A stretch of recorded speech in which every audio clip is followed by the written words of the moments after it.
Last episode में हमने देखा था हाइंशन क्रिस्टल पैलेस में था, जहाँ पर उसने एक सी हॉर्स को देखा था। स्टार्टिंग में हाइंशन को सी हॉर्स कुछ खास नहीं लगा था, लेकिन थोड़ी देर तक ऑब्जर्व करने के बाद जब उसे समझ आया था कि ये सी हॉर्स एक सुपर बीस्ट है, तो उसकी सांसें अटक गई थी। लेकिन अच्छी बात ये थी कि सी हॉर्स ने उस पर हमला नहीं किया था, बल्कि वो तो एक अलग ही दिशा में आगे बढ़ने लगा था।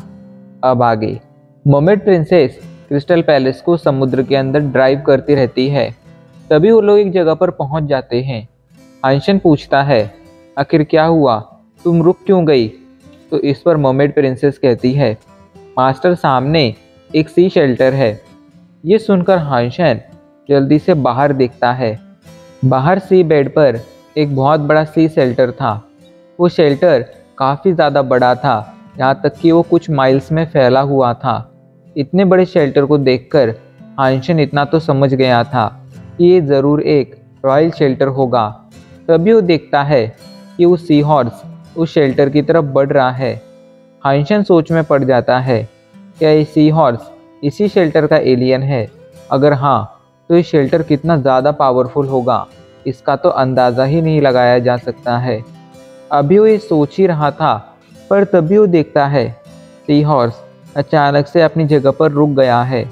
हाइंशन को पहले तो कुछ समझ नहीं आता है, लेकिन तभी वो देखता है कि सी हॉर्स ने अपनी फ्लेम से उस शेल्टर पर हमला करना शुरू कर दिया है। एंड अगले कुछ ही पलों में सी हॉर्स की उस खतरनाक फ्लेम से वो सारा का सारा शेल्टर जलकर राख हो जाता है। इतने भयानक मंजर को देखकर हाइंशन की पूरी बॉडी कांपने लगी थी। उसे समझ नहीं आ रहा था कि आखिर क्यों इस सी हॉर्स ने इस शेल्टर को तबाह किया है, पर वो इतना समझ गया था कि ये सी हॉर्स उसने जितना सोचा था उससे कई गुना ज़्यादा पावरफुल है। यहाँ तक कि अगर वो अपने सभी के सभी जीन पॉइंट्स भी कंप्लीट कर लेगा, तब भी वो इसका सामना नहीं कर पाएगा। ये बात तो कंफर्म थी।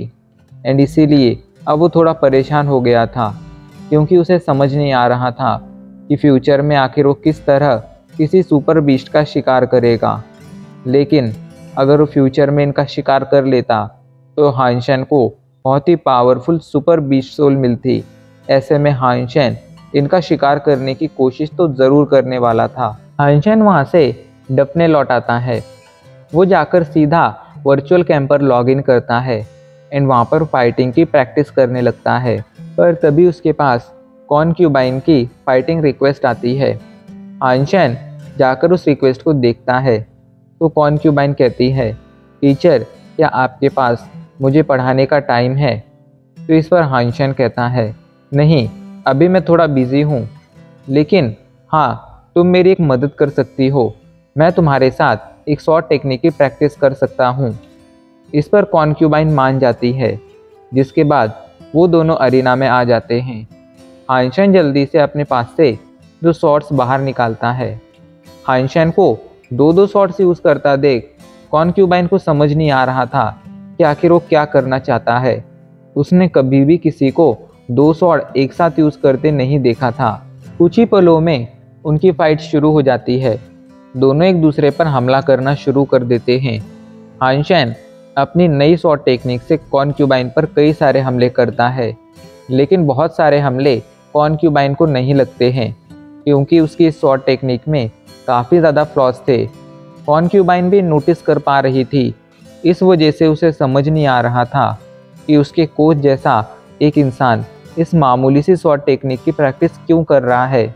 वो अपने कोच को उनकी गलतियां बताना चाहती थी, लेकिन इससे पहले कि वो कोच को गलतियां बता पाती, कोच अपने आप उस गलतियों को नोटिस कर लेते थे एंड खुद ही उन्हें ठीक कर दिया करते थे। ऐसे में उसे मौका ही नहीं मिल रहा था कोच को उनकी गलती बताने का। उनकी ये फाइट काफ़ी देर तक जारी रहती है। इस दौरान हाइंशन कई सारी गलतियां करता है, लेकिन वो उन्हें ठीक भी कर लेता है एंड वक्त के साथ उसकी ये शॉट टेक्निक और ज़्यादा इम्प्रूव होती जाती है।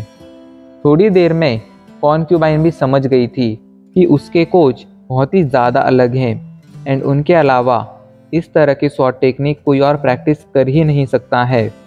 थोड़ी देर में उनकी ये फाइट खत्म हो जाती है एंड हाइंशन वर्चुअल कैंप से बाहर आ जाता है। कॉनक्यूबाइन हानशेन के वहाँ से जाने के बाद कोच के बारे में ही सोच रही थी। थोड़ा सोचने के बाद पता नहीं उसके मन में क्या आता है एंड वो एक इंसान को कॉल लगा देती है। इधर हानशेन जो अभी अभी वर्चुअल कैंप से बाहर आया था, क्वीन जुआन का कॉल देखकर शॉक हो जाता है, लेकिन फिर वो जल्दी से क्वीन जुआन का कॉल उठाता है एंड उससे कहता है, इतनी रात को तुम मुझे कॉल कर रही हो, ज़रूर तुम अभी तक सिंगल ही होगी। ये सुनकर क्वीन जुआन भी मुस्कुराने लगती है, जिसके बाद वो कहती है, मैं अभी कुछ देर पहले एक पावरफुल इंसान से मिली एंड उससे मैंने एक पावरफुल शॉट टेक्निक सीखी है। क्या उसकी प्रैक्टिस में तुम मेरी मदद कर सकते हो? ये सुनकर हानशेन कहता है, हाँ क्यों नहीं, तुम मुझे अपनी वर्चुअल कैंप की आईडी बताओ, मैं जल्दी से तुम्हें अपनी फ्रेंड लिस्ट में ऐड करता हूँ। ये सुनकर क्वीन जुआन कहती है, मेरी वर्चुअल कैंप की आईडी है कॉन्क्यूबाइन। कॉन्क्यूबाइन सुनकर हानशेन थोड़ा शॉक हो गया था। उसे लगा नहीं था कि क्वीन जुआन ही कॉन्क्यूबाइन होगी। वहीं उसे ख्यालों में गुम देख क्वीन जुआन पूछती है, आखिर क्या हुआ? क्या तुम अभी भी कॉल पर हो? जवाब क्यों नहीं दे रहे हो? तो इस पर हानशेन कहता है, हाँ मैं कॉल पर हूँ। वैसे ये बताओ कि अगर तुम कॉन्क्यूबाइन हो तो तुम्हारा एम्परर कौन है? ये सुनकर क्वीन जुआन हंसते हुए कहती है, मैं आज तक ऐसे किसी लड़के से मिली ही नहीं जो मेरा एम्परर बनने के लायक हो। इस पर हानशेन हंसते हुए कहता है, तुमने अपने स्टैंडर्ड्स इतने हाई कर लिए हैं कि कोई तुम्हारा बॉयफ्रेंड बन ही नहीं पाएगा। ये सुनकर क्वीन जुआन भी मुस्कुराने लगती है, लेकिन फिर वो कहती है, चलो छोड़ो अब इन बातों को, मुझे ये बताओ कि आखिर तुमने आइस फील्ड पर ऐसा क्या कमाल किया है जो यांगली जैसी लड़की तुम्हारी हमेशा तारीफ करती रहती है। पिछले कई बार मैंने उसे कॉल किया था एंड जब भी उसने मेरा कॉल उठाकर मुझसे बात की थी, तब हर बार उसने किसी न किसी तरह से तुम्हारी तारीफ ज़रूर की थी। आखिर तुम क्या धमाल मचा रहे हो? ये सुनकर हानशेन हंसने लगता है। और इससे पहले कि वो क्वीन जुआन को कोई जवाब दे पाता, उसके पास यांगली का कॉल आ जाता है। ये देखकर क्वीन जुआन कहती है, ठीक है तो अब तुम मुझसे बात करो, मैं तुम्हें बाद में कॉल करती हूँ। ये सुनकर हानशेन अपना सिर हिलाता है, जिसके बाद वो यांगली का कॉल उठा लेता है। यांगली अभी के लिए नाइट सूट में थी। हानशेन उससे पूछता है, आखिर तुमने इतनी रात को मुझे कॉल क्यों किया है? तो इस पर यांगली परेशानी के साथ कहती है, हानशेन हमारा शेल्टर खतरे में है। ये सुनकर हानशेन उससे सारी डिटेल्स मांगता है। इधर अगले दिन हमें आइस फील्ड्स को दिखाया जाता है। आइस फील्ड्स में अभी के लिए लगभग 300 लोगों का ग्रुप एक डायरेक्शन में आगे बढ़ा जा रहा था। इन्हें ब्लैक गॉड लीड कर रहा था। वो सीधा गॉडेस शेल्टर की तरफ आगे बढ़ा जा रहा था। उसने डिसाइड कर लिया था कि आज वो किसी भी तरह हानशेन को मारकर उसका गॉडेस शेल्टर हासिल कर रहेगा, लेकिन उसे जल्द से जल्द गॉडेस शेल्टर पहुंचकर उसे हासिल करना था, क्योंकि अगर एक बार लीजिंग को इस बारे में पता चल जाता कि उसने गॉडेस शेल्टर पर हमला कर दिया है, तो लीजिंग हानशेन की मदद के लिए वहां पर आ जाता। ऐसे में ब्लैक गॉड के लिए गॉडेस शेल्टर हासिल करना फिर लगभग नामुमकिन हो जाता। इसलिए प्लान के मुताबिक वो जल्द से जल्द गॉडेस शेल्टर के पास पहुंचकर उसे हासिल करना चाहता था। अगले कुछ घंटों के ट्रैवल के बाद वो लोग फाइनली गॉडेस शेल्टर के सामने पहुंच गए थे। गॉडेस शेल्टर के बाहर इतनी बड़ी आर्मी देख गॉडेस शेल्टर के लोग सोच में पड़ गए थे, आखिर ये आर्मी यहाँ पर क्या कर रही है। तभी वहाँ पर हानशेन, यांगली, जूटिंग एंड गॉडेस आर्मी के बाकी सभी लोगों के साथ आ जाता है एंड सामने के नज़ारे को देखता है। उसके सामने ब्लैक गॉड की 300 लोगों की आर्मी थी। हानशेन सोच में पड़ जाता है।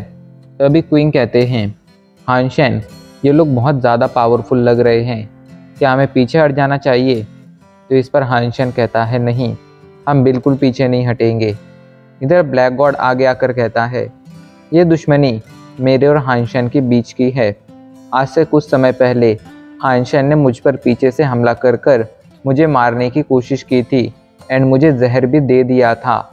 इसलिए आज यहाँ पर मैं उसे मारकर बदला लेने आया हूँ। ये दुश्मनी मेरी और उसकी है। ऐसे में जो भी इस फाइट से दूर रहेगा, मैं उसे कोई नुकसान नहीं पहुँचाऊँगा। लेकिन अगर किसी ने भी हानशेन की मदद करने की कोशिश की तो उसकी मौत का जिम्मेदार वो खुद होगा। ये कहकर वो वो अपने सभी आदमियों को गॉडेस शेल्टर पर हमला करने के लिए कहता है। इधर गॉडेस शेल्टर के वो लोग जो लोग हाइंशन से चिढ़ते थे एंड जो लोग हाइंशन की गॉडेस आर्मी के मेंबर नहीं थे, वो लोग अभी के लिए ये बात सुनकर हाइंशन को कोसने लगे थे। वो लोग जानते थे कि ब्लैक गॉड कितना ज़्यादा पावरफुल है। ऐसे में जब उन्होंने सुना था कि हाइंशन ने ब्लैक गॉड पर हमला कर उसे मारने की कोशिश की थी, तो उन्हें हाइंशन की बेवकूफ़ी लगने लगी थी एंड बहुत सारे लोगों को ये लगने लगा था कि हाइंशन आज मरने वाला है। लेकिन हाइंशन इन सभी को इग्नोर करते हुए कासल से नीचे आ जाता है एंड ब्लैक गॉड के सामने जाकर खड़ा हो जाता है। ब्लैक गॉड उसे अपने सामने देख हंसते हुए कहता है, तुम अकेले आए हो, लगता है तुम्हें अपनी पावर पर कुछ ज़्यादा ही भरोसा है। इधर बहुत से लोग जो दूर से इस नज़ारे को देख रहे थे, उन्होंने तो मान लिया था कि हाइंशन अब बहुत जल्द सरेंडर करने वाला है, लेकिन हाइंशन का सरेंडर करने का कोई प्लान नहीं था। ब्लैक गॉड कहता है, हाइंशन, अगर तुम मेरे सामने घुटने टेक कर अपनी गलती के लिए माफ़ी मांगोगे तो मैं तुम्हारी जान बख्श दूंगा, लेकिन उसके बदले में तुम्हें अपना एक गॉडेस शेल्टर मुझे देना होगा। पर इस बात पर हाइंशन हंसने लगता है एंड कहता है, तुम्हारे अंदर इतनी पावर नहीं है कि तुम मुझे मार सको। लेकिन उसकी बातों ने ब्लैक गॉड को गुस्सा दिला दिया था। ब्लैक गॉड अपने सभी साथियों को हाइंशन पर हमला करने के लिए कहता है, तो हाइंशन भी आगे बढ़कर उनसे फाइट करने लगता है। इधर वो लोग जो गॉडेस आर्मी के मेंबर नहीं थे, उन्होंने तो मान लिया था कि हाइंशन आज मरने वाला है, इसलिए वो अपने नए मालिक यानी ब्लैक गॉड का स्वागत करने के लिए जाकर कासल का गेट खोलने लगते हैं। पर यांगली जब वो देखती है तो वो सभी पर हमला कर उन्हें पीछे हटने का ऑर्डर देती है एंड अगर कोई भी अब आगे आने की कोशिश करता तो यांगली उसे ज़िंदा नहीं छोड़ती। वो जानती थी ये सभी लोग दल बदलू हैं, ऐसे में यांगली इन पर कोई दया नहीं दिखाने वाली थी। इधर हाइंशन अकेला इतने सारे लोगों से फाइट करते जा रहा था। वो सभी एक साथ उस पर हमला करते हैं, तो हाइंशन हेवनली गो का यूज़ करते हुए उनके हमलों को डॉच करने लगता है एंड एक के बाद एक उन पर हमला कर बहुत सारे लोगों को घायल कर देता है। हाइंशन इन सभी से आगे बढ़ते हुए अभी के लिए सीधा ब्लैक गॉड की तरफ जा रहा था। वो जानता था कि अगर एक बार वो ब्लैक गॉड को मार देता तो उसकी ये पूरी की पूरी आर्मी बिखर जाती। पर जब ब्लैक गॉड ये देखता है तो अपने सभी लोगों को हाइंशन पर हमला करने का ऑर्डर देता है। हाइंशन को सभी से घिरा देख सभी लोग परेशान हो गए थे, खास करके यांगली को तो उसकी बहुत ज़्यादा चिंता होने लगी थी। लेकिन इतने सारे लोगों को देखने के बावजूद हाइंशन बिल्कुल नहीं डरा था। वो जल्दी से खुद को फेरी क्वीन में बदलता है, जिस वजह से आसपास के सभी मूवमेंट्स उसके लिए काफ़ी ज़्यादा स्लो हो जाती हैं। हाइंशन सभी को ध्यान से देखता है एंड उनके बीच में से आगे बढ़ने लगता है, लेकिन वो सभी लोग वेल ट्रेंड थे, इस वजह से वो लोग हाइंशन को चारों तरफ से घेर लेते हैं। जब हाइंशन ही देखता है तो ज़मीन पर एक ज़ोरदार किक मारता है एंड अचानक से हवा में उड़ जाता है, जिसके बाद वो हवा में कुछ किक्स मारता है एंड तेज़ी से ब्लैक गॉड की तरफ आगे बढ़ने लगता है। यहाँ पर उसने रूटिंग से मिली क्लाउड स्टेप्स का यूज़ किया था। क्लाउड स्टेप्स भले ही 7 ट्विस्ट जितनी पावरफुल नहीं थी, लेकिन उन्हें भी कमतर नहीं आंका जा सकता था। सभी को पार करते हुए हाइंशन सीधा ब्लैक गॉड के सामने पहुंच जाता है। ब्लैक गॉड अपने स्वॉर्ड से हाइंशन पर हमला करने की कोशिश करता है, लेकिन उसका कोई फ़ायदा नहीं होता है। हाइंशन एक ही हमले में उसका सर उसके धड़ से अलग कर देता है। मरने से पहले वो बस इतना कह पाया था, क्या मैं मर चुका हूँ? एंड इतना कहकर वो सच में मर चुका था। उसका सर और उसका धड़ दोनों ही अलग अलग पड़े हुए थे। ब्लैक गॉड की मौत ने सभी को चौंका दिया था। किसी को भरोसा नहीं हो रहा था कि हाइंशन ने सच में ब्लैक गॉड को मार दिया है। हाइंशन की पावर से क्विंग, यांगली ये सभी भी शॉक थे। उन्हें पता था कि हाइंशन पावरफुल है, लेकिन उन्हें भी ये नहीं पता था कि हाइंशन इतना ज़्यादा पावरफुल है। वहीं गॉडेस शेल्टर के वो लोग जो हाइंशन को धोखा देने वाले थे, ब्लैक गॉड की मौत से बुरी तरह से डर चुके थे। उन्हें इस बात का डर था कि वापस लौटने के बाद हाइंशन उनमें से किसी को भी जिंदा नहीं छोड़ेगा। इसलिए उन लोगों ने वहाँ से भागने का डिसीजन लिया था। उन लोगों ने डिसाइड कर लिया था कि वो टेलीपोर्ट होकर रोका प्लैनेट चले जाएंगे एंड तब लौटेंगे जब हाइंशन इस इंसिडेंट को भूल जाएगा। इसी तरह वो अपनी जान बचा सकते थे, वरना वापस लौटने के बाद हाइंशन उन्हें ज़रूर मार देता। एंड अब इसी के साथ हमारा एपिसोड आज यहीं पर ख़त्म हो जाता है।